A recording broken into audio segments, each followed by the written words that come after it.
going to do a little primer today before we go into the thing, because there's some people here from recovery, and I want them to get a sense of the alignment of recovery and the message. Yeah, recovery from alcohol, drugs, whatever.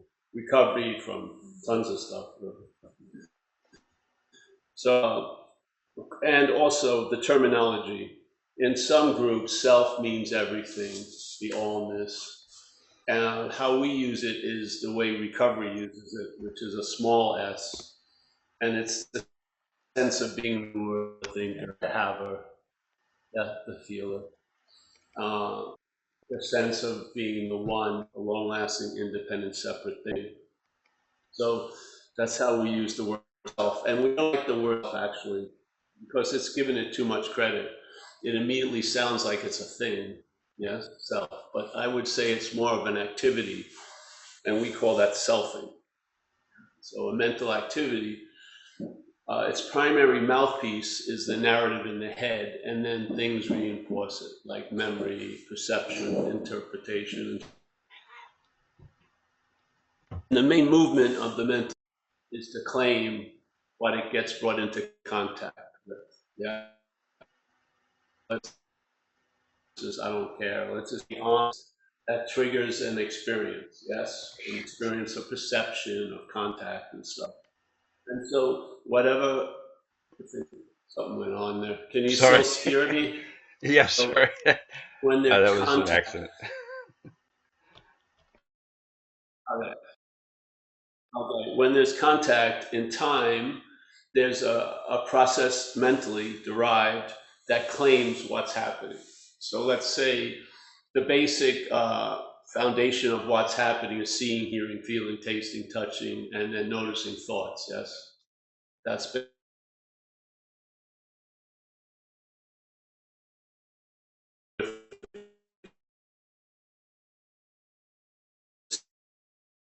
is occurring. The mental state takes the seeing to imply a seer. Yeah, very trippy. Seeing, then seeing to the mental state equates to a seer. Hearing to the mental state equates to a hearer. Feeling to the mental state points towards a feeler. Thinking, thinker. I mean, yeah, the thinking. Yes.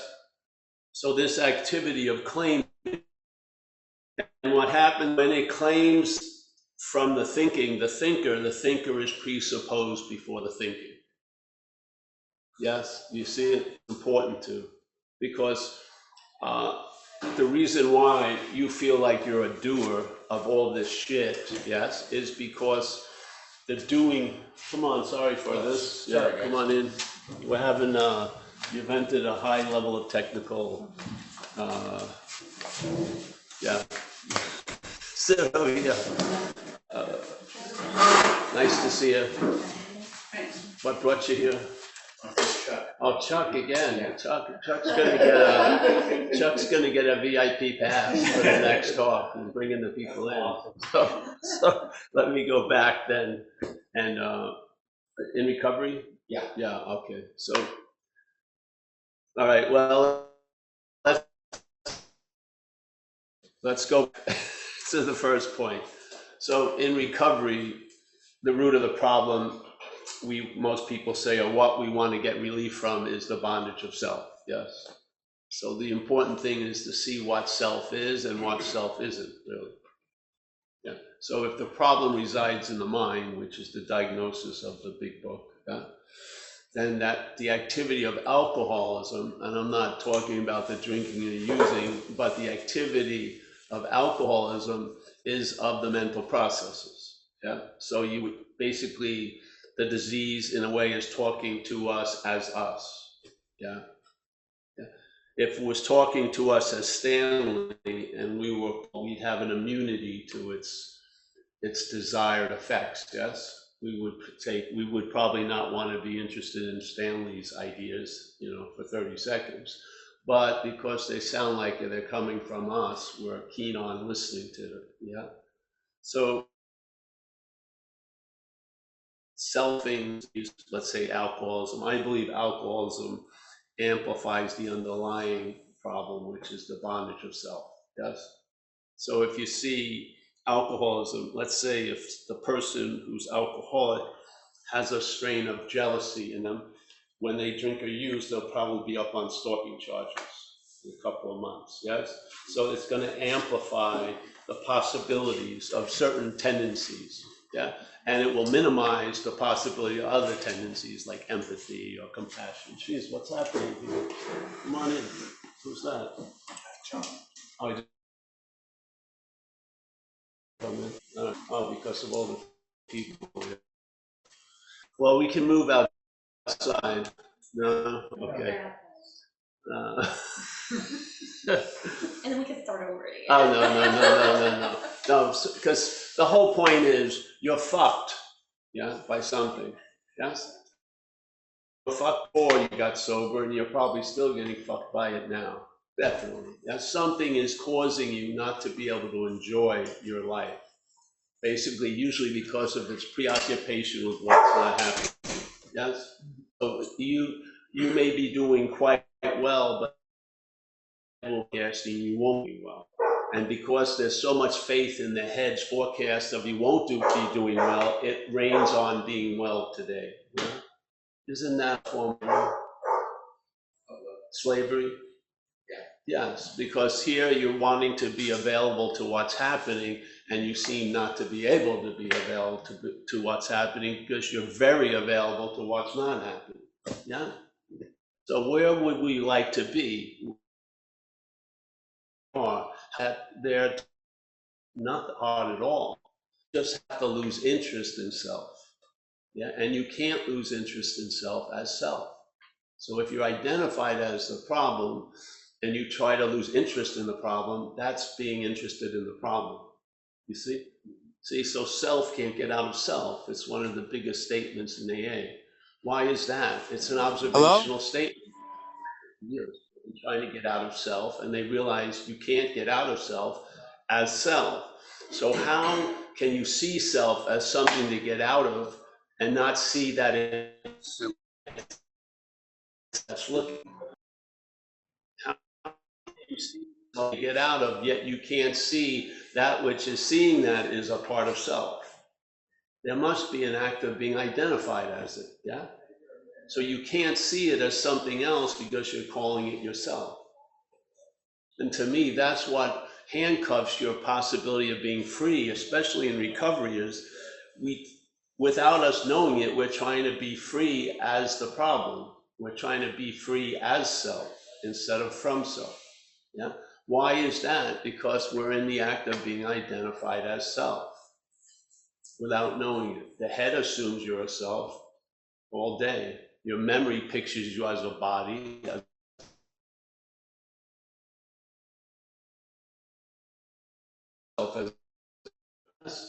you picture yourself as spirit. You can't say, oh, here's a shot of me in Hawaii as this vague amorphous thing. No, you remember yourself as a body, yes? And so how is the body going to acquire spiritual condition? How? The body condition would override the acquisition of a spiritual condition. You would be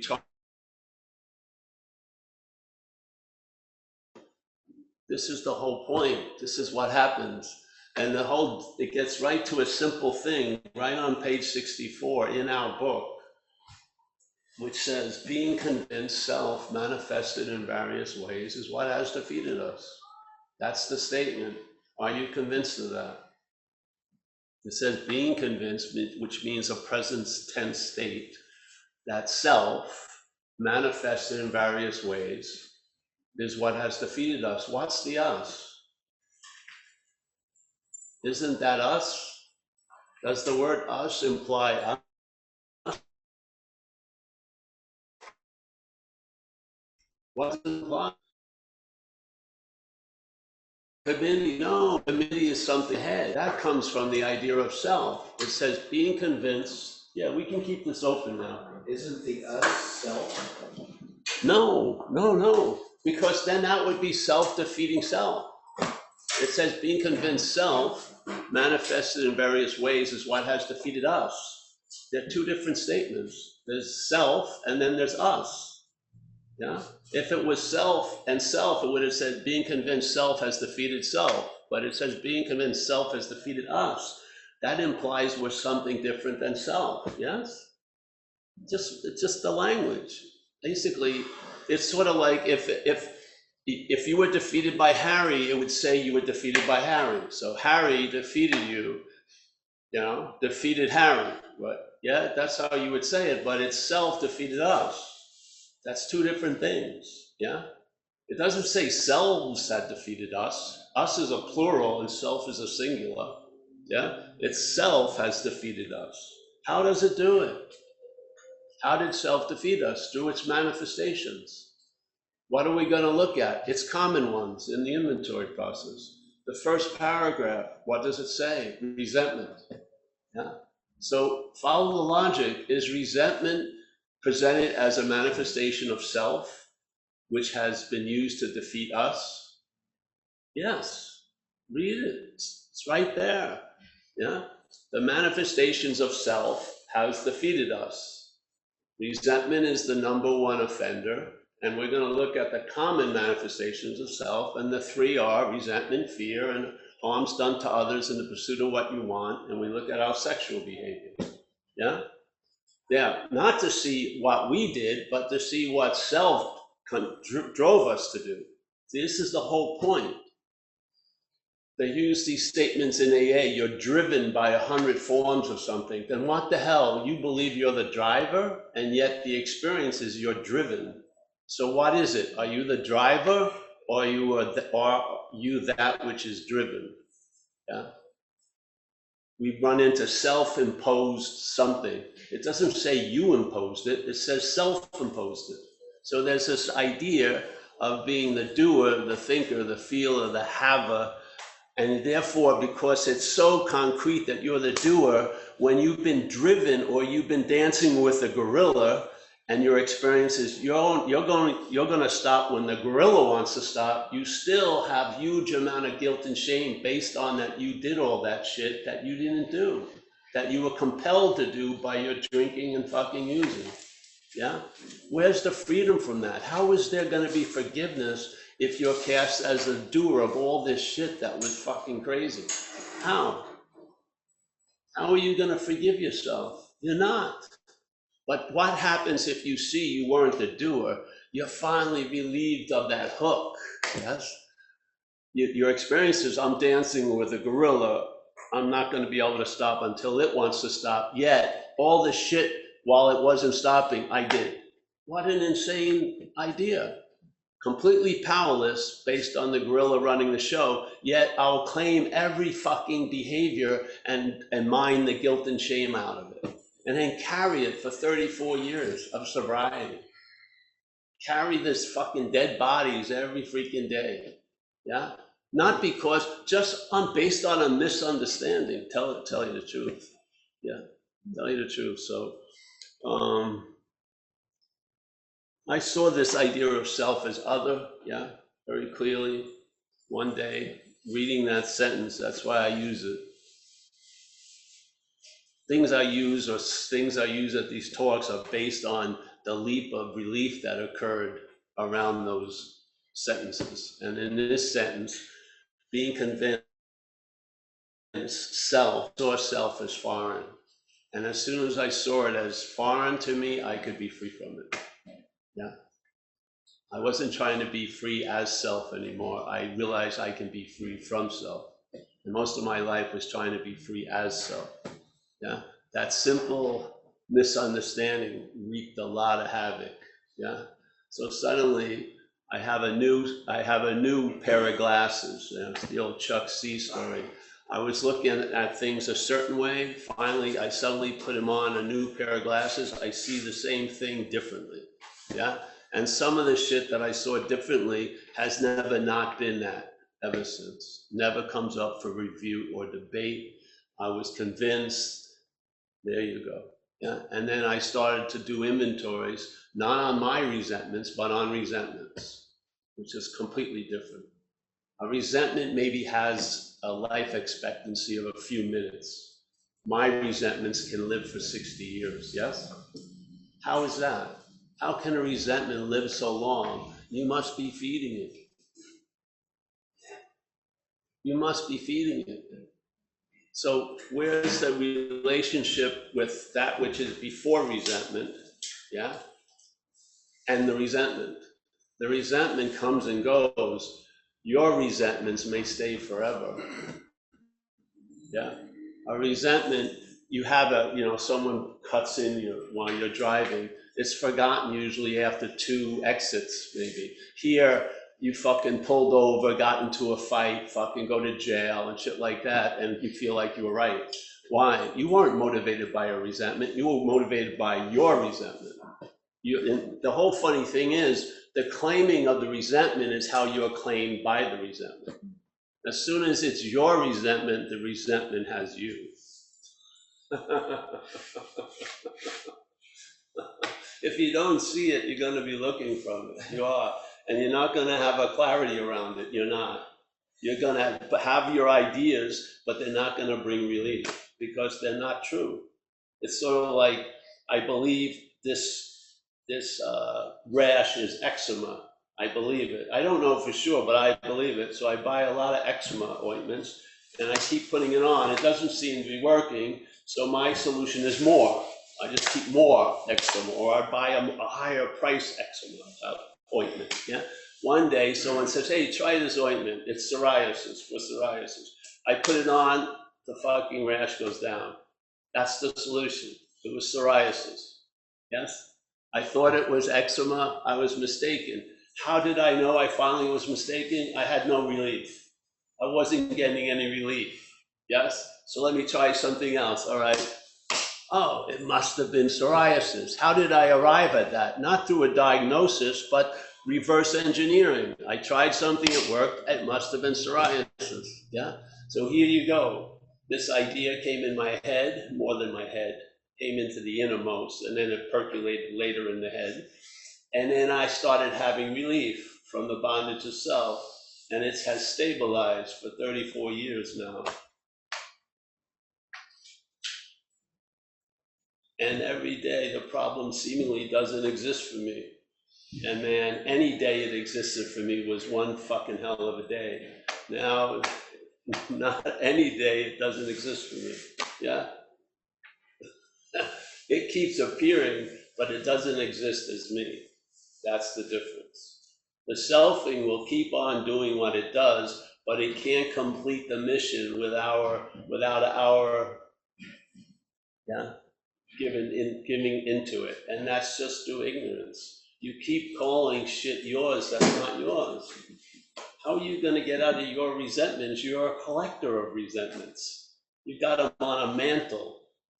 The resentment, which is whatever, your mother or father, then minor resentments. And there's like an honoring of it all fucking day. It makes our life worthwhile. Motherfuckers. Yeah. Resentment comes and goes. It does. Yeah. I'm not compelled to pull over and fight somebody based on, a lane change on a highway. I'm just not motivated like that anymore. Yeah. Because the whole driving engine is the mind. It's not the resentment. Its thoughts aren't what's driving you crazy. It's your thoughts that drive you crazy. Yeah. It's just that simple. Thoughts are thoughts. You can cohabitate with thoughts quite easily. Once you think they're your family members, then the dynamics change. These are my thoughts. The same thoughts seen as thoughts. Let them stay orphans, fucking stay orphans. You can cohabitate and you can enjoy peace of mind. The requirement to enjoy peace of mind is not having any thoughts. There's no requirement. You can enjoy peace of mind. If you see the thoughts as not yours, you can enjoy peace of mind while thinking is happening. Yeah? Yeah, it's true. Yeah. You see the difference? Once you're in, it changes everything. It's like you hear that there's a great party, but as soon as you get there, it sucks. Yeah? And you're trying to figure out, how can I get to that party and have it still great with me being there? You can't.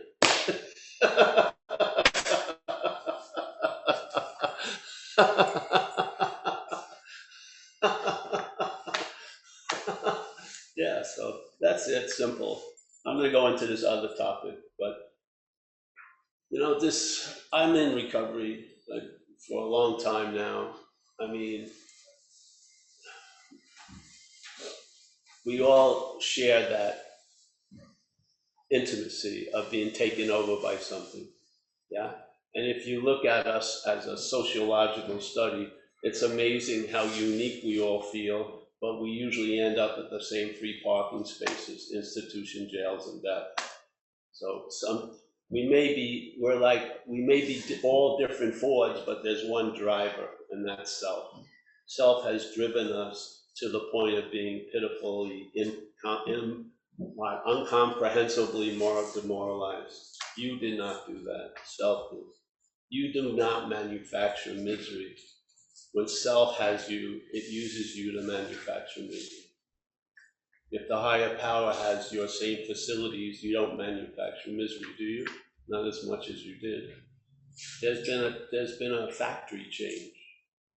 The possibility is now, instead of manufacturing misery, I manufacture empathy, let's say, or some compassion. Yeah? I haven't had, it's the sense of ownership that's freaking kills us. It's the sense of ownership. My resentments can live 50 years. A resentment comes and goes in an afternoon. Yeah, my fears fucking just paralyze me. Fear is usually not even fear, it's usually mental anxiety. Fear is a valid emotion when you're being threatened. We're under like a minor like electrocution every every 5 minutes. You're gonna be destitute. Your girlfriend's calling someone else now, whatever. And the belief in the thoughts, as wild as they are, is what allows them to have an effect. And how is that belief demonstrated? They're fucking your thoughts. Are you preoccupied by what's not happening while you're in a Saturday? There you go. That's the bondage of self. That's the slavery of self in time. We can't even be where we are right now because we're preoccupied. We're not. The head is preoccupied with what's not happening yesterday and tomorrow. Just get a clear diagnosis, and the solution, I humbly believe, will show up in your life. It will. But you need to have a clear diagnosis of actually what's happening. If you don't, you're gonna be an eczema fucking buyer queen. Yeah? And you really are looking for, a psoriasis ointment. This is a crazy meeting over there. Yeah, so the topic at hand is a much ado about nothing. Yeah, which is, it's what some people believe they arrive at through AA, but actually when they arrive there, it's been before everything. The idea of non-duality is before everything, yeah? It's basically negating all the misunderstandings that we live by, yeah? If you just hear it enough, it's gonna hit someplace and you're gonna see a change in your life. You're gonna feel probably different, yeah? And you won't know where it's coming from, and it's not necessary to know where it's coming from. Enjoy the change, yeah? You're onto something. So we have the idea of self is what has defeated us in AA, and non-duality's idea is there's no self, which is beautiful. So if I've been under the slavery of a defeat by something, and then I hear the message, there isn't that something that defeated you, hallelujah to me. That's incredible news. Yeah. So basically, the highest self could ever reach was an act called selfing. There was never a thing that has defeated me. Yeah. Hallelujah. Yeah. So there's an activity I've been following religiously, not me, the head. And in that religious devotion to that activity, I have been defeated by that. Yes. If that devotion is removed, it can't defeat me. It uses my juice to impress itself on me. If my juice is is withheld, it's seen very like a paper mache type of presentation, yeah? Yeah. How can that be if something was real? If something was real, it would be real, but it isn't. Everything's appearing to be real. And in AA, they use it. They use the word seemingly, which means something appears to be true or false to you. So its trueness or falseness is based on you. Something appears to be true or false to you. That's what's happening here. Yeah? If we're listening to certain things in the head, a lot of shit appears to be true to us, and we react in kind. If we're not listening to the head, those things don't appear to be true for us, and maybe we enjoy peace of mind. Seriously, it's on us in a way, and it's not, because we're just, you can't blame the radio for the music that's being played on it, can you? The radio just transmits sound, yeah? The particular playlist isn't on it, yeah? It's gonna play rap or jazz or, like fucking water hitting tin, ambient music. It's not the radio, yeah? It's what's living through us. And in recovery, we have basically two options. It says, perhaps the better way is trusting the infinite rather than finite self. That's the deal, yeah? So first, I think you have to admit there's a whole lot of trusting the finite self. Yeah? So then that disillusionment will have value. Instead of leading you to a huge frustration and fucking whatever, you'll see it as valuable. What can a failed system show us? It's failed. It's great news, yeah? Read the book, 67. Why are you in so much fear today? Isn't it because self-reliance has failed you? How can you translate that? You can't translate that in thousands of different ways. A very concrete statement. Why are you in so much fear today? Isn't it because self-reliance has failed you? That's what you're supposed to sit with that and see, wait a minute, I don't believe that. Okay, don't. And then get your ass kicked a little more. I don't believe that. And then finally, wow, I get it. Fear isn't the cause, it's an effect. The cause is self-reliance. Yeah? I don't know I'm in self-reliance. Exactly. You're in the act of being identified as self, which is an incredible level of reliance on self. And you're relying on that which has defeated you. You're not going to feel comfortable usually. Yeah? Because you're going to have that fear that shit's not going to work out. Why? Because it hasn't. Yeah?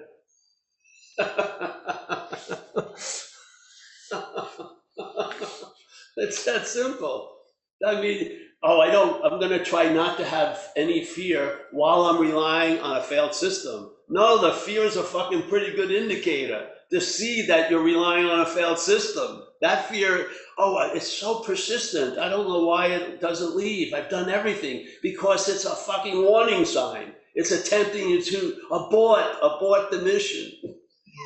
Jump off, yes? It is, it's a warning. I got to get over this fear. No, listen to it. Why you're so anxious today is because you're relying on a failed system to make it through another day. The failed system isn't going to become successful. You can't change. It's like trying to like put lipstick on a pig or fucking paint legs on a snake. It's a failed system. That's it's failed in this point of being us. Yeah, it's incredibly successful as a program. Yeah, but as the effect of us taking it to be us, it's a failed system. Yeah, and if you don't see that, life is gonna you're gonna have to get it sooner or later. I mean, life. For me, I got tiny little like taps. That wasn't getting through. Finally, I had to get run over twice by the same car in the same night. That didn't go through. Nothing got through. And then life just intervened and just fucking struck me. So, really, that's what happened. Just on a regular day at the office, passing a bottle of Royal Gate vodka. Just came out of a blackout, which is like, parachuting behind enemy lines. Just come up. You know, you think you haven't been there, but there's been a Paul there. There was a Paul that the guy was looking at a minute before Paul showed up. Yeah. So I come to look at this guy, Royal Gate Vodka. Where am I? I started in San Francisco. I look outside, there's a hang gliding airport. What the fuck? I'm in a camper or a trailer, and the guy tells me, you're in Calistoga. Calistoga. And then suddenly I'm drinking, and then I look at him, and he had a big head with bulbous nose and varicose veins, and I said to myself, this guy's a bum. But lo and behold, he was looking at me like I was a bum. And at that moment, the emperor appeared to have no clothes. It was, the screen just went blank, really. And it was a CNN news flash, and that was, I'm fucked. And that was news to me, like everyone else knew I was fucked, but the muscle denial was like Arnie Schwarzenegger at this point, keeping so much shit out. And then it had a little statement underneath it, which is, and I'm not managerial quality. That was like branded on the innermost. It was like tattooed with good ink. It never changed. It struck me sober. Never had a strong feeling or thought about drinking or using. I had a lot of problems as an action figure. But now my strategy wasn't, the way to avoid old shit was constantly making new shit. I stopped making new shit so I could get to the old shit, get some relief from all the nodding emotionally and everything else. AA gave me a way of life, community, gave me the balls to try to face life successfully and see it doesn't kill me when I fail. And a lot of that shit that could be changed got changed over the years. Yeah. But one thing never changed, and that's that spirit. Yeah. Every time I'd arrive there, it would inform me I had never left. Every time I would arrive in spirit, it would tell me I never left.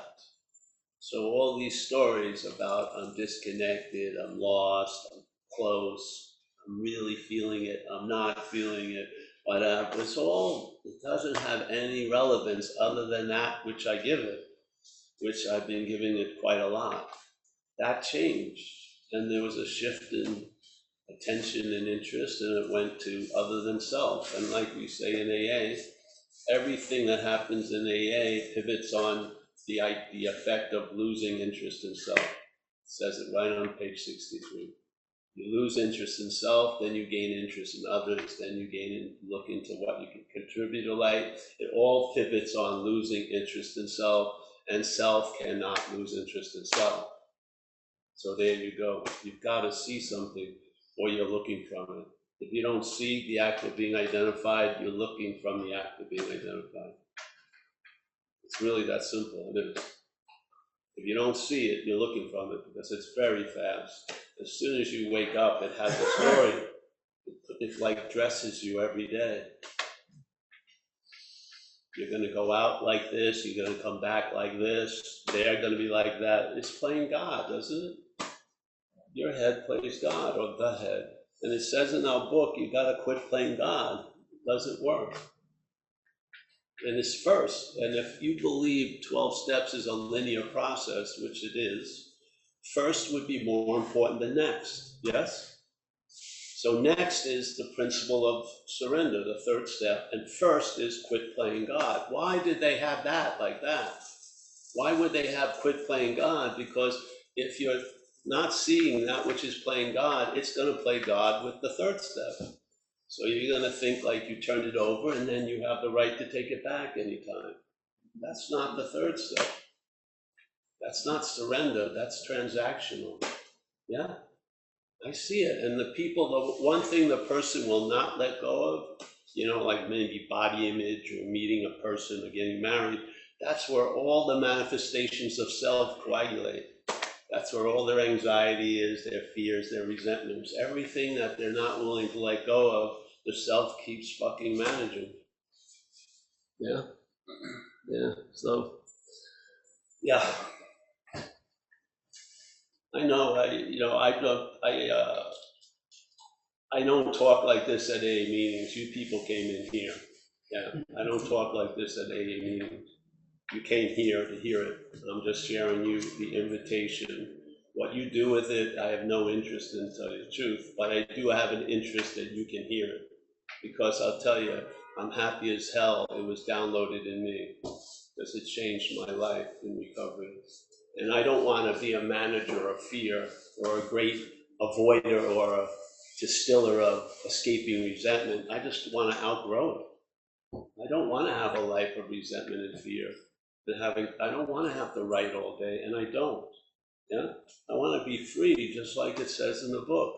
We can outgrow fear. We can outgrow this shit.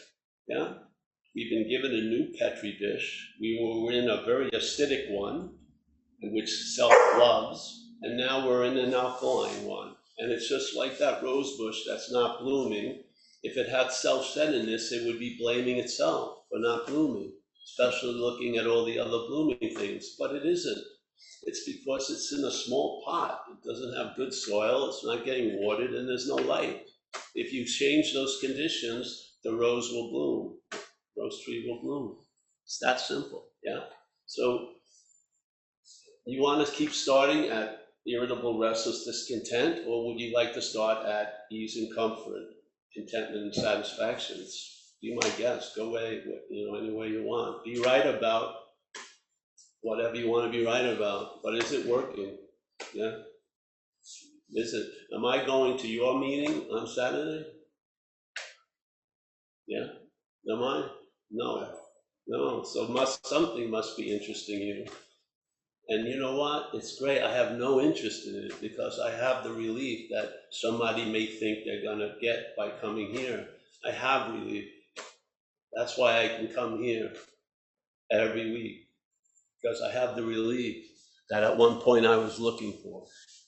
Yeah, it didn't come the way I thought, and I wasn't there to receive it, which is great. Yeah, so yeah, I try to keep it. We have this meeting, come in, check it out. If you don't like it, it's no big problem. Yeah, so, but I love to see all of you traveling lighter. That's all. That's really my wish. And I feel there's a mistake of the diagnosis in AA.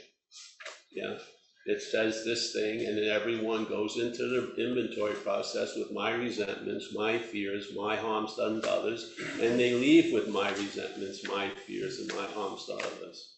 And why do you think so many people leave at the fourth step? Because there's the parasite of alcoholism does not want you to see your role in things, because you'll see its role in things. If you start looking at your role in things, you'll see self's role in things. Yeah. So, yes, all right. So now the other topic at hand is all about nothing. Yeah. This whole idea of being the one that was defeated by self, there isn't the one to be defeated by self. So this is this is the cleanest solution at all, because when you're in a problem, it will seem to be a solution. When you arrive at this solution, there is no problem. So there's no need for a solution. It's beautiful. It's the most economical message of all, because it's nothing. You are what you're looking for. Yeah, it's so gorgeous, really. You are what you're looking for. Yeah, and of course you go, this, which is what you're not, will start looking. Yeah, I don't seem to measure up, to this. I'm saying you're not this, and you are what you're looking for. When this is looking for what you are, it's emphasizing what you're not. If you lose interest in what you're not, you'll gain interest in what you are. And what you are has a contentment and satisfaction. Yeah, it has one. And it will be readily available, not based on your conditions as an action figure, not based on your emotional state, not based on what's the population of thought in my head today. Is that it's only 35 or 1,000? It won't be based on fucking anything other than its own nature, which is readily available at all times right where we are. That's simple. What is a spirit's condition? It's It's not even a condition, it's a fact. How could you see everywhere or everything have a condition? Where's a boundary of a spirit from another spirit? There's no elbow, there's no skin, there's no thing to mask the space as something and inhabit as something else. Yeah, we are a spiritual condition. It's so insane to try to maintain one as a physical mental condition. Yeah, you keep grafting it and it doesn't stay. You know, you go to the retreat, you're feeling great. 2 days later, it's the same old again. You know, you go to 8,000 feet, you're hovering at 2,000 feet. 9,000 feet, maybe for a couple hours, 2,000 feet. You never fucking can escape something because you're trying to escape it as that something. Yeah, this is a losing interest in self, just as it says in the big book of AA. Losing interest in self opens up everything else. Yeah, when self is interested in arriving someplace, there's a huge door stopping it. When you lose interest in that which wants to arrive, you've never left.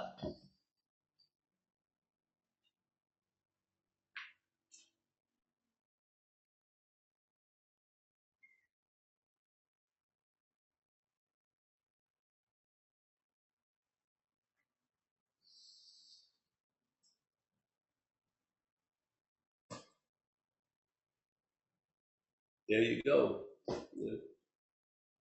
See it one way, big door, tons of requirements, like they say. That gate's gonna have a lot of toll booths. If you see it another way, it's a gateless gate. Yeah. If you see it from one point of view, it's the secret of the ages. If you see it another way, it's an open secret. What? How can it be a secret if it's open? Exactly.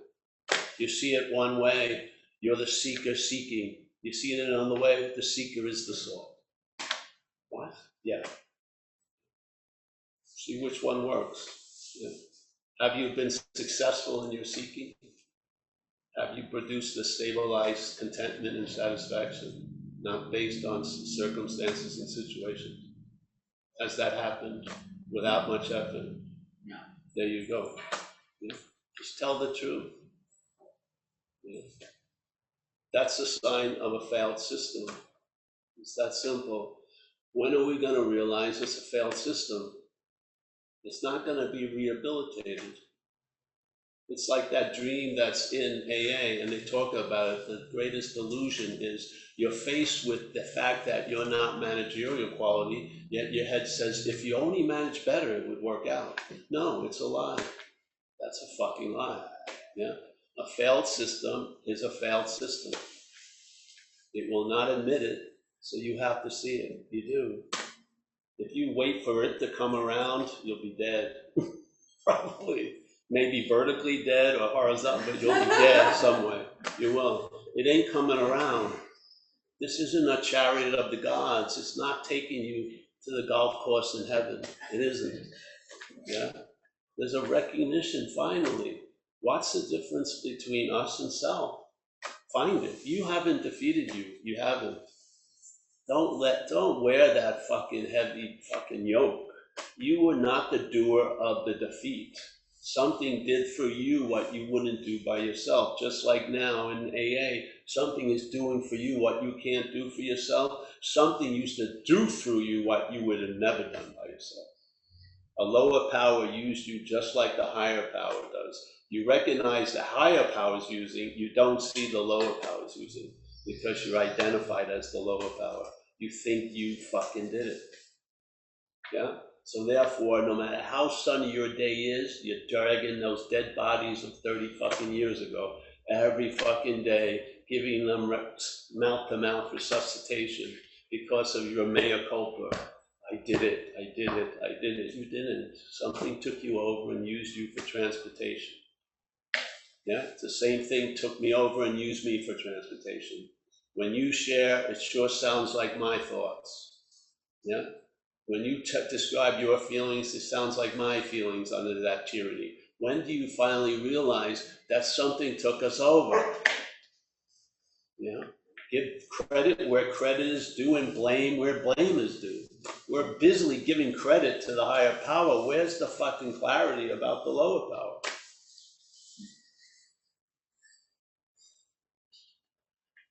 I'm in this tribe for 30 years. It fucking upsets me a little. It does.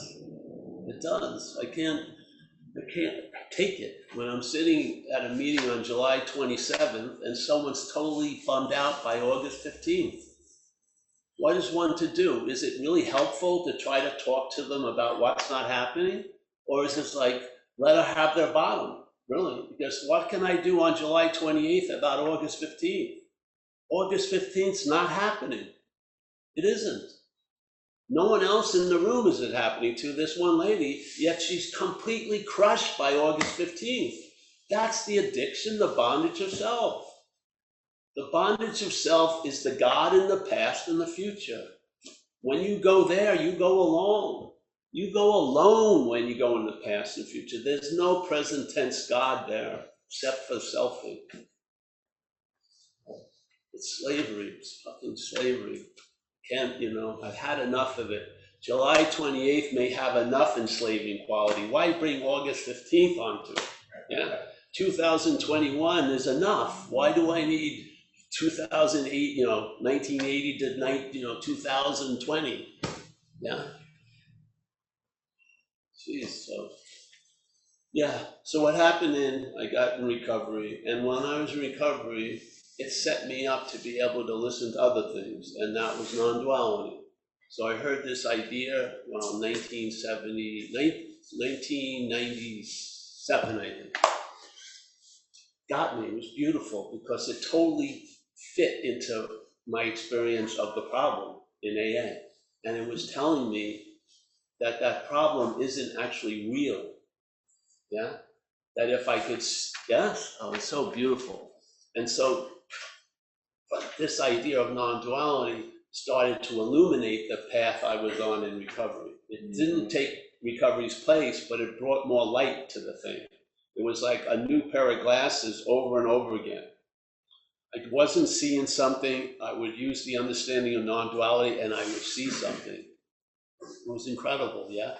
And I started to see, hey, people step on your toes seemingly without provocation, but invariably, if you look into it, you'll see that there was a decision based on self that put you in that position to be hurt. That was not my decision. The decision was based on self. Yeah? So there was freedom suddenly. So the shit that I didn't want to see because I thought I knew what it was, when I saw it as other, I was interested in doing a fearless inventory of it because I'm not that which is being observed now. I'm looking at how self has defeated me.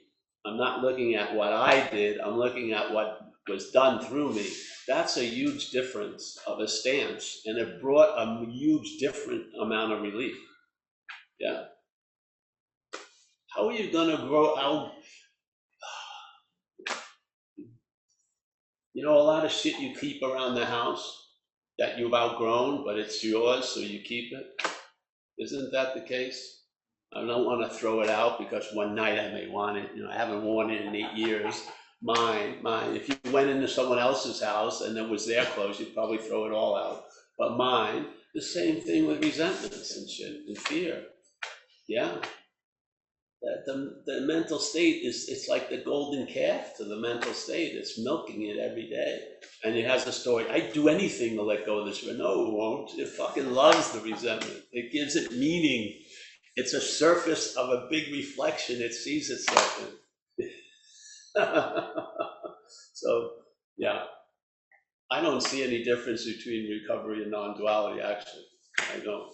I see non-duality is the end point and the beginning point. And then there's the story in the middle, that alcoholism, that recovery deals with. But the beginning and the end is non-duality.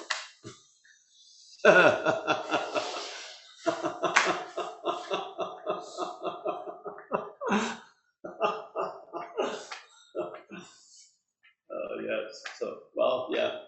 I hope you do well with everything. Yeah, I do. I do, really. I'm serious. I mean, I wouldn't. Yeah. Yeah. No.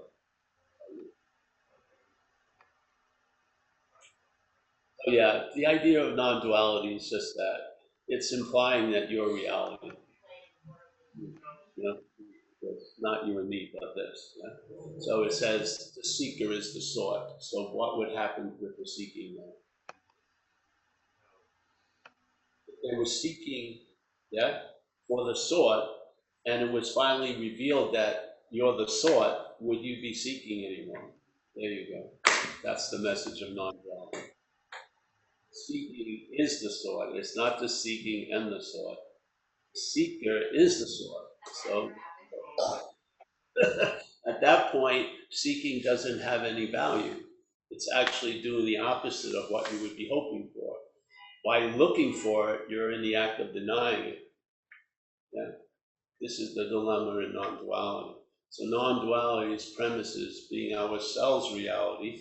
The greatest mystery is reality wanting to attain reality. Yeah? Now, it makes total sense for Paul to want to attain reality, but Paul, aka reality, is not going to work. Yeah. So Paul can't attain reality because Paul is reality, not Paul as this, but yes, that's the dilemma, and you're not going to change it. You can't change the rules of the game. You are what you're looking for. Whereas that's St. Francis said a beautiful, beautiful, beautiful thing. What's looking is what you're looking for. What's looking. That, do you believe what's looking is in Idaho or in Italy? No, what's looking right now is what you're looking for. There you go. And then non-duality and sharing about non-duality is really about the misunderstandings that cause us not to see from, or seemingly not to see from reality, not to see ourselves as the sought, not to see the value of not doing, not looking, not thinking, not grasping, not getting, yes? Or realizing you're not that which is thinking and grasping and looking. Yeah? Because this, what you were totally unsettled about is already settled. You are reality. So when people come in here and they go, I wanted to wake up, you've already been successful. That's your inherent condition. You're awake now. You may seem not to be awake to that, or you can seem to be awake to that, but it doesn't change the fact that you're awake. Don't you feel like, do you have to like warm up to see in the morning? Do you take seeing classes? Like, do you have you get a, like an alarm goes off at 7 and says, all right, Paul, prepare to start seeing at 8. You know, no, the eyelids open, there you go. Yeah. Can you tell me how you're doing that? Because you're not doing it. That's why we can't tell ourselves how we do it, because we're not. Yeah. So there's seeing, isn't there? No volition, no thought or effort. You could take a vow, I'm never going to see a bird again, but if you look out a window, the vow may be broken because you may see a bird. Because the seeing isn't a choice. You may try to choose what you want to see, but seeing is not a choice, is it? Yeah. Hearing, you're going to hear everything. You hear a lot of shit you don't want to hear. Yeah. There's no real discriminating. You can try, by changing the channel, but the hearing is going to hear what's being played. Yeah. It's not segregating and discriminating. It's just hearing. Feeling, yeah, I felt the skin of a snake. It was a little greasy. So I really like this. But the feeling, whatever it is, you're going to feel it. Yes? I don't want to feel that, but that comes after the feeling, doesn't it? So a lot of times people say, I didn't want to feel that, but the feeling has already happened. So the idea of them having a choice comes after the choicelessness of the seeing, the hearing, the feeling, the tasting, the touching. You can't see that. You can't see the time difference there. There's something that says it has a lot of power after the fact, really. Yeah. It says, oh, I didn't want to see that, but you did. So basically it's failing its own test all day. I didn't want to see it, but I did. I didn't want that to happen, but it did. So it breeds a sense of powerlessness, doesn't it? Shit, yeah. And then we get frustrated when people aren't doing what we want. Yeah, yet we have an understanding that they should. Yeah, that I have the power, which you don't. Yeah, why is it hard to, just see what's going on? It's not that difficult. If you could just take a minute or two and see which comes first, the seeing or the seer.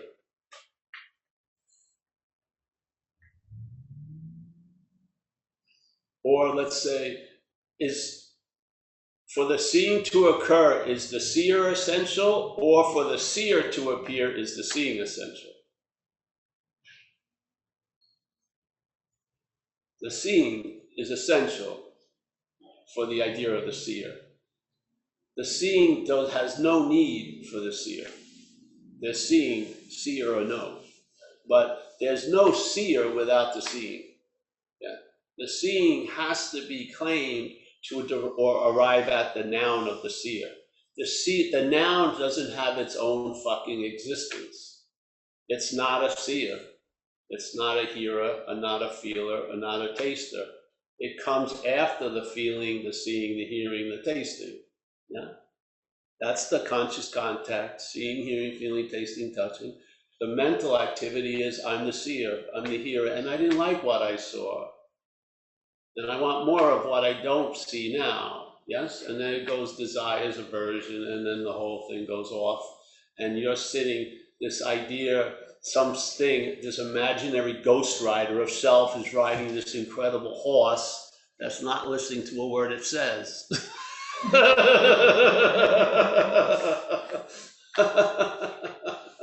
And just trying to write stories to rationalize. Oh, this is why, this is why, this is why, this is why, this is why. I'm fucked. Yeah, remember that?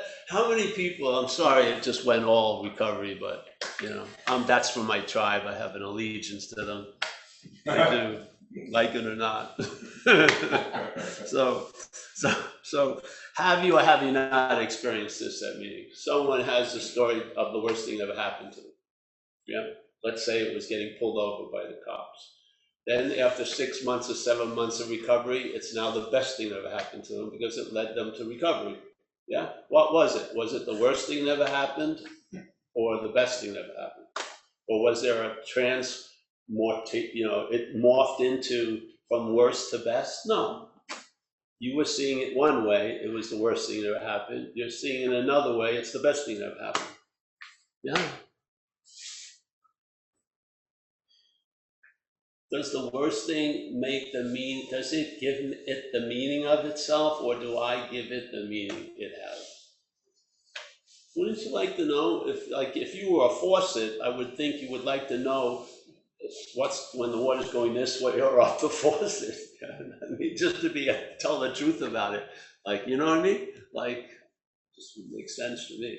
To feel like I'm believing it's going one way and factually it's going the other way. So I'm going to have a rude awakening as the faucet or whatever. I'm a hose. I thought I was something else, but I'm not. Yeah, beautiful. That's the value of this place in a way. This place is constantly revealing shit to us. It is. It's awesome. So, yeah, I don't think I'm going to go into non-duality. We'll just end there today. Though it was there every second of the time. You sure you haven't?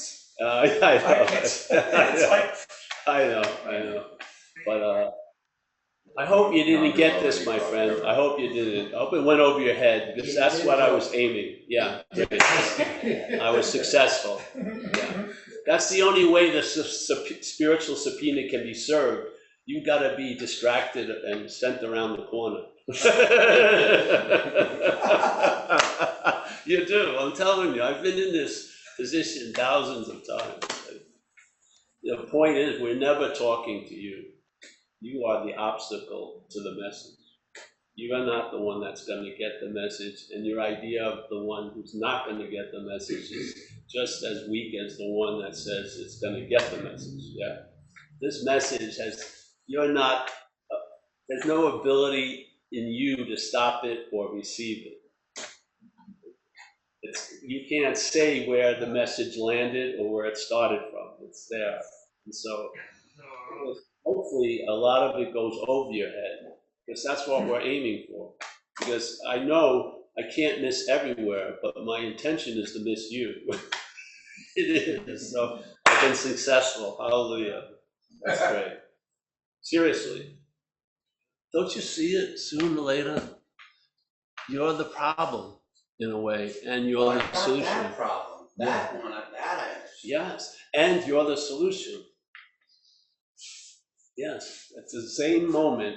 One is not of time, which is you're the solution. One is of time, you're the problem. Yeah. In time, you're the problem. Before time, you're the solution. Yeah. We're trying to talk through the problem to the solution. Yeah, we're not trying to talk to the problem about the solution. We're trying to talk through the problem to the solution. Yes. Yeah. So the solution will download through the problem. The problem will not neuter the solution and think and call it a solution. Yes. And that's the spiritual subpoena, your drug. And I couldn't get out of that drug as that drug. Every drug that ever was taken as that drug.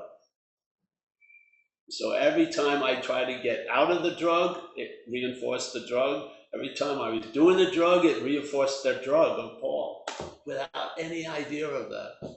I tried my best to fucking escape Paul with alcohol and drugs, with drugs especially.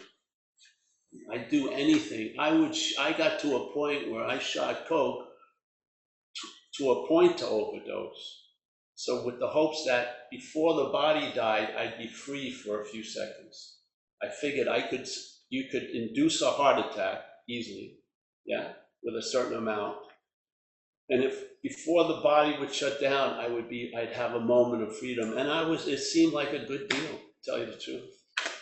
Trying to get out of that drug with Paul. It did.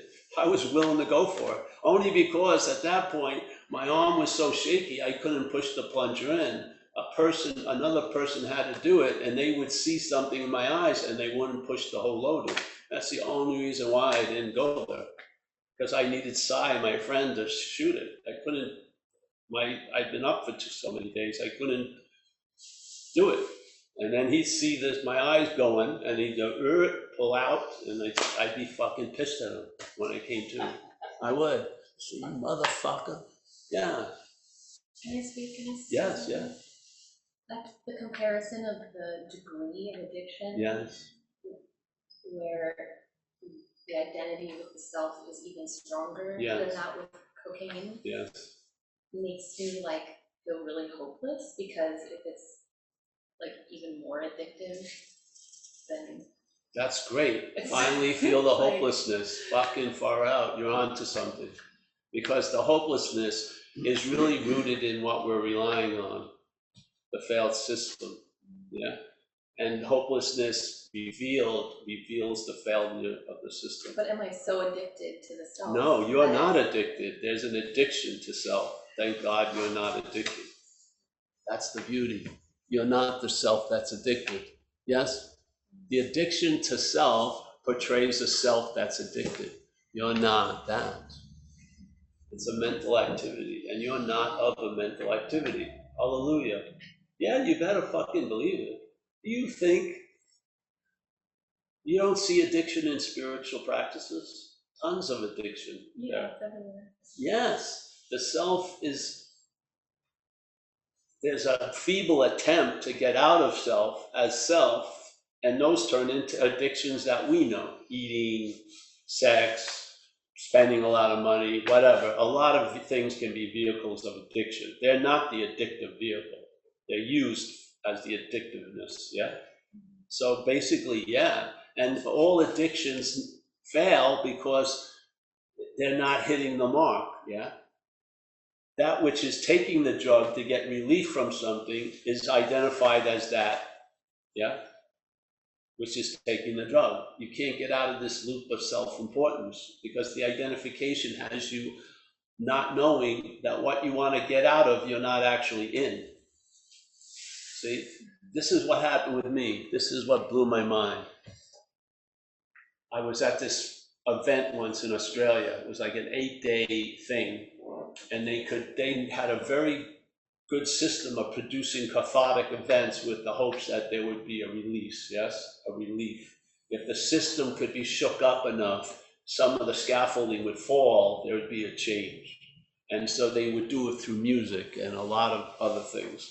So this one time, I was like the 6th day of all this, I was having this huge cathartic thing of, and I kept saying to myself, I can never get back. I can never get back. Like I left the Godhead, you know, I separated, I chose this whole fucking place. And I was crying and moaning and laughing and shit. And it was registered by the experts of the group as, oh, this kid's having it. And I'm going, I can never get back. It was very dramatic. I can never get back. And then a few weeks later, after everything cleared up, I realized why I can never get back, because I never left. All the shit I believe isn't true. I never left. I can't leave what I am. You can't lose what you are. You can't lose what you are. And what you are does not get addicted. The mental state is the addictive nature. What you are is like a sky that's never affected by all the clouds that appear in it. Yeah, you're like the sky. It allows tons of shit to happen in it, but what happens in it doesn't affect the sky. You can have 4th of July explosions every day, it doesn't rip the sky open. Yeah, tons of planes are flying through, they never call the tower. I ran into a big chunk of sky. No, yes? This is like our mind. This is what I feel the spirit's condition is. And then there's a lot of shit appearing in it. What happens with our attention and interest, the mental state directs it to obsess over what's appearing at the expense of what it's appearing in. What it's appearing in is us. So we are of context, but the mental state directs us to be completely obsessed about content. Yes, there you go. When you get hopeless, when you lose, when you're completely disillusioned, that's great. Because suddenly what you're using to figure shit out, you'll stop using it and you'll see what you call your own devices aren't yours. And that thing of trying to grasp, when you give up, you find that they're fucking wings, let's say. Yeah, you were taking them to be hands all along. And then finally nothing gives in, great. Then they turn in, then you realize they're wings. Yeah. That thing you were trying to escape from, the free fall, is where you really abide. So, yes? Yeah. All right, so what time? We're going to end, eh? Hey, what about us Zoomers? What? What about us Zoomers? Hey, listen, if you guys want to go, and then I'll do the Zoom. Yeah, so we've been here a while. Anyone wants to stay? Yeah, stay. I I'm just finished. giving some people the freedom to go. Yeah. I just All right, finished. unlock the doors. Unlock the doors. Yes, yes. Oh, thanks. Yeah, donations are helpful. Yeah. Throw it anywhere. Yeah, there you go. Always good. Nice to see you, honey. Nice to see you. Yeah. It's a pleasure, bro. Nice to meet you. Sure, boss. Yeah. Before, Yeah. Thanks for sitting in, man. Yeah, Appreciate it. absolutely, man. I enjoyed it. And nice to see you, my friend, Matt. It's my brother. Oh, your brother. Oh, Yeah, great. Nice to meet you guys. Nice to meet you, Paul. Yes. It did go over my head. I know, that's all right. Don't worry. It landed, yes. It's Maybe landed. part of it came in. It landed. Part of it came in. Oh, good. All right, so now we're gonna have pre-kindergarten. Pre-kindergarten. So, no, you're not. No. Everyone's say. I just wanted people to have a choice. I was feeling some discomfort, so I wanted to release the birds. Yes. I'm in the special ed department. Yeah, especially, that's right. We're compromised physically and everything. But all right, so yes, another question. Yes, because we were just dialoguing in chat that we hope you weren't relegating us to second class, us Zoomers. Oh, no, you're not second class, Zoomers. Okay. Now all my attention is going your way.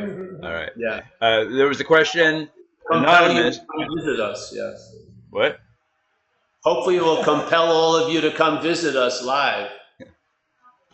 Okay, so this is an anonymous question that was. Went right around that one. All right, go ahead. Can you hear me?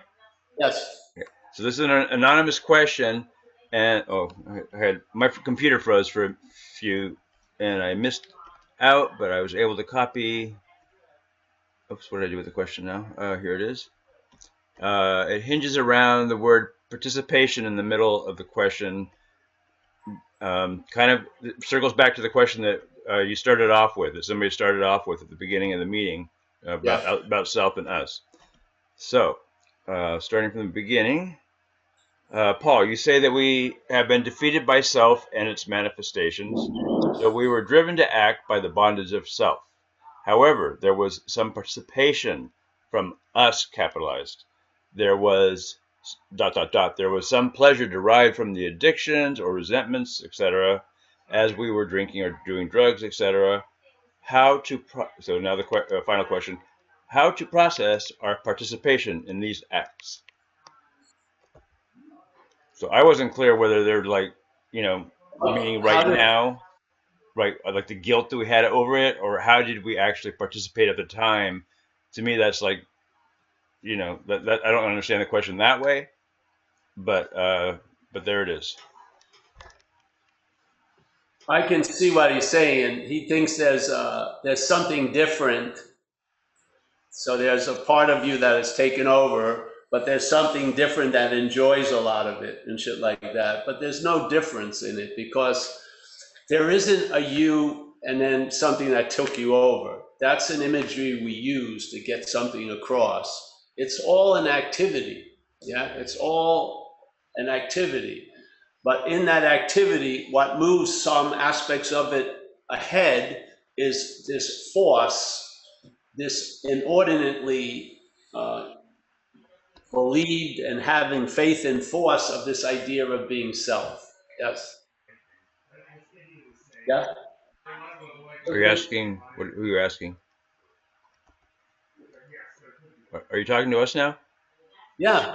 That's what I just. Oh, okay. I'm trying to answer that. Yeah. Okay. Okay. Question. Yeah. Yeah. And then also there's that angle. This is my own wondering about it, because it does just say pleasure, as though there is an actual factual objective pleasure. So of course, how could you ever not do that? As opposed to there's pain essentially always associated with pleasure. So there is no actual pleasure we're giving up, as though. Yes. Right? Again, it's based on,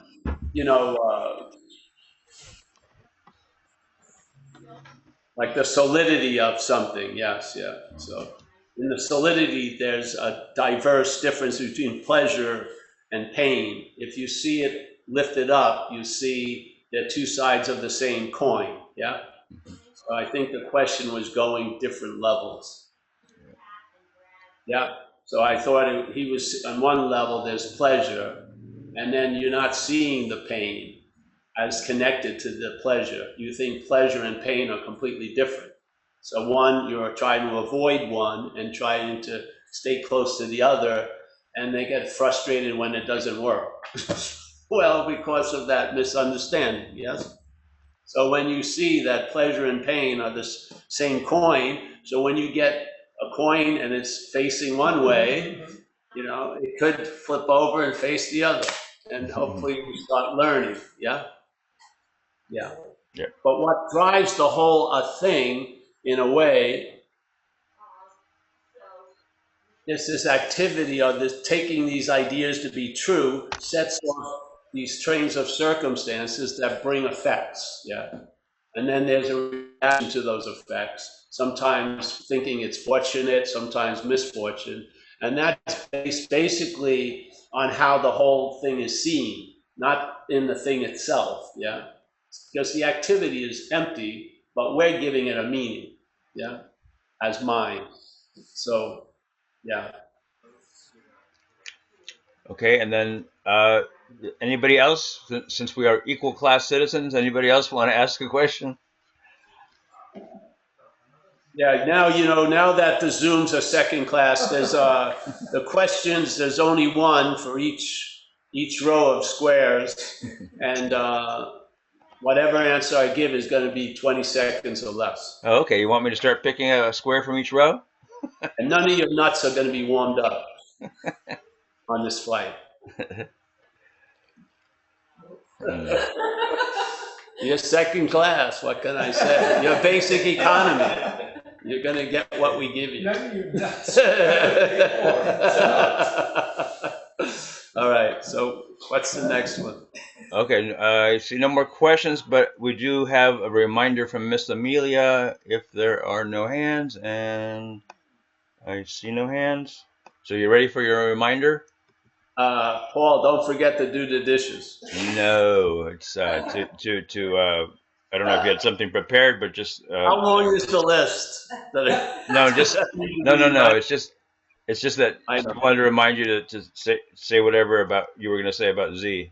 Oh, yes. Well, first of all, a very treasured member of our community passed away on Wednesday, Zlatko, formerly known as Z. He used to have the northern lights as the background, the Aurora Borealis.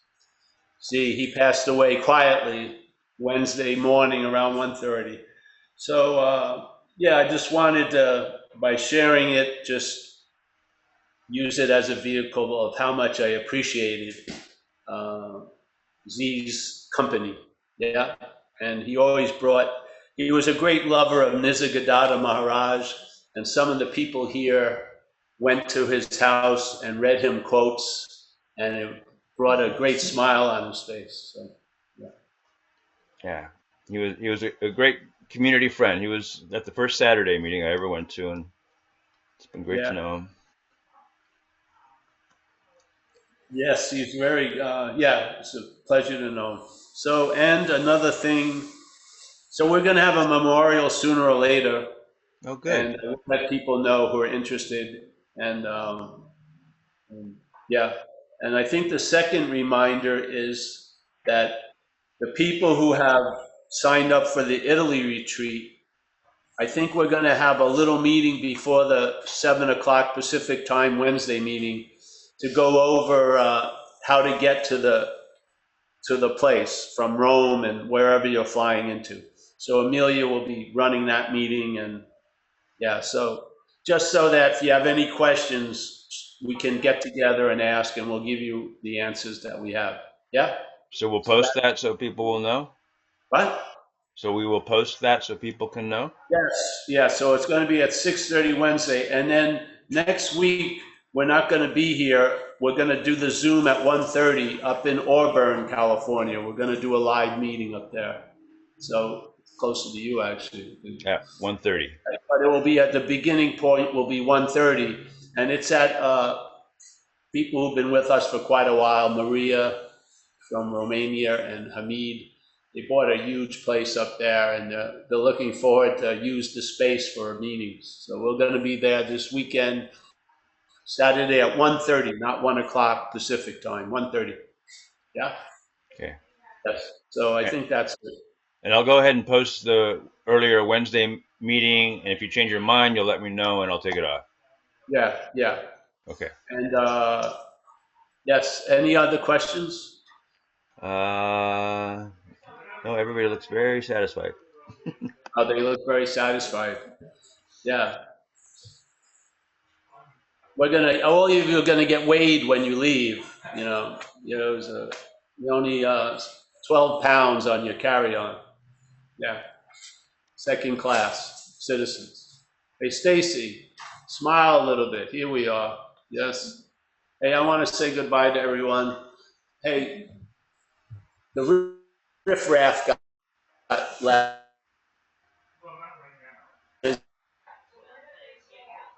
I can't hear you. Is that just All me? right, so Anu, how are you, Anu? Is that me? Did I get caught off? No, I think she heard me. Anu, can you hear me? Yeah, hi Paul, how Nice are to see you? you. Nice to see you too. Anu was supporting me at that talk yesterday with the Know Thyself conference. Thank you. Oh, and Paul, Yeah. Roman's reminding us about Yeah. the time in Europe So would you be interested in doing the meeting on Saturday instead? Because that 7 o'clock Wednesday is very late for Europe. All Not right, even yeah, late, do very it. We'll do it Saturday then. Let's start at 1 o'clock Saturday, and then 1:30 the talk will start. Okay. Thanks, All Roman. right, better. Is that all right, honey? Yeah, she's here. Hmm. Amelia, yeah, let's do that. Okay, let me say goodbye, and if you like, we're gonna have a coffee. Oh, great, great. All right, so Anu, nice to see you again, as always. Thank you. Roman, thank you. Tariq from Dover, nice to see you, bro. We got Jack G roaming around somewhere. Dan O, Macy again, Mickey. We got Chris, Mike. Mike, thank you for everything. Gary C, the man from the corner. We got Dave. There he is. I don't know if that's Grateful Dave. I think it is. Yeah. We've got David B in the car, hopefully not driving. Kenneth, Oops, sorry. Elaine. Oh, Elaine, there you are. Nice to see you. Yes. And that ghost next to you. I see them too. Amelia, how are you? Miles, thank you from Vancouver. Vlad from Portugal. Can't even see this. I'm just gonna go with Denier. You can't tell the name. You wanna come have coffee with us, bro? I'm more than happy to buy you a coffee. Where are you going? We'll talk after this. Everyone else, we got Rich, we got Miles, we got whoever, if I haven't seen you, thank you so much for supporting the Zoom, Zen Bitch Slap, and yeah, I'll see you soon. I'll see you next week. See you, Mike. Thank you. Good luck with the house. Thanks, Thank you. everybody. Bye. Thanks, Paul. Thanks, Mike. Who's that? Miles? Yep. Hi, Thank Miles. you. Hey, buddy. You got a house, outside? did ya? What? I'm back in the vehicle now. Did you find a house? Oh, we just saw one that we are going to go ahead and put an offer in. Right on. Well, Yeah. good luck with that. I wish you well. Thank you. That's awesome. Yeah, right in Good the to middle see of the you. forest. What? Beautiful. Hi, Mickey. Is that Jack? Is that you, Jack? Yeah, it's me. Bye, Demir. Are you out on the water? Are you out on the? Goodbye. Oh, you're still recording. Oh, thank you. Yes, I keep